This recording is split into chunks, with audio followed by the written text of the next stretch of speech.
when we look at the foot, you know, we're looking at a lot of bones here as well.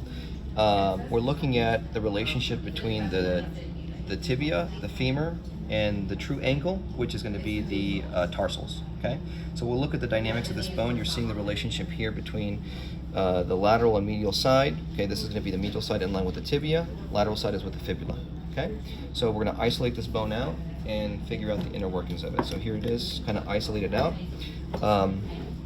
If we look at the structure here, we're looking at the tallest bone, right, in the foot, which is going to be called the talus or talus, however you want to say it, talus or talus, okay? That's going to articulate superiorly with which bone?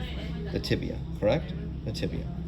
Then we have the heel bone, right? The one that rests a lot of the weight of the foot. That's going to be the calcaneus, like a calcified rock, right?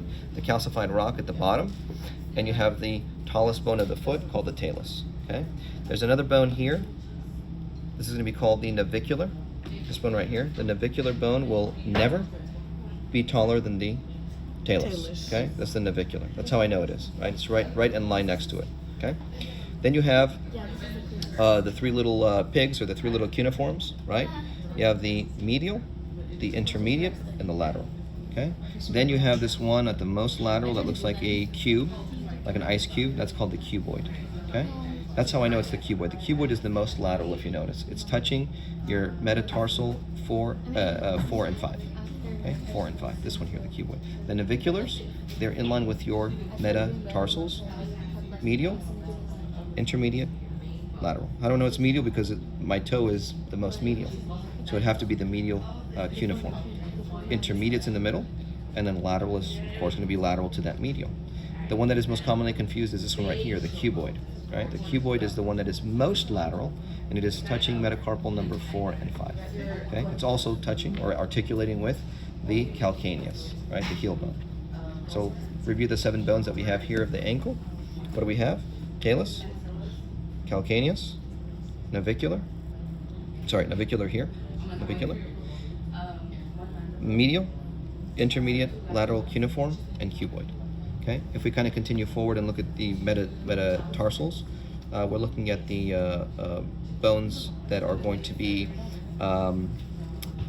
proximal to the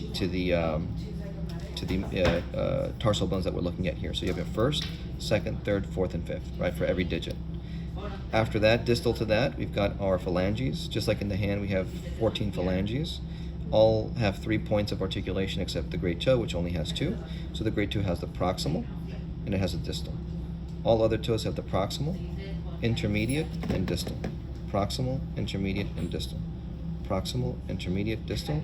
Proximal, intermediate, distal. So don't confuse your phalanges that are up here with the metatarsals, which are down below, okay? That's another point of confusion, okay? And then you have your, so metatarsals and tarsals, okay? Basically.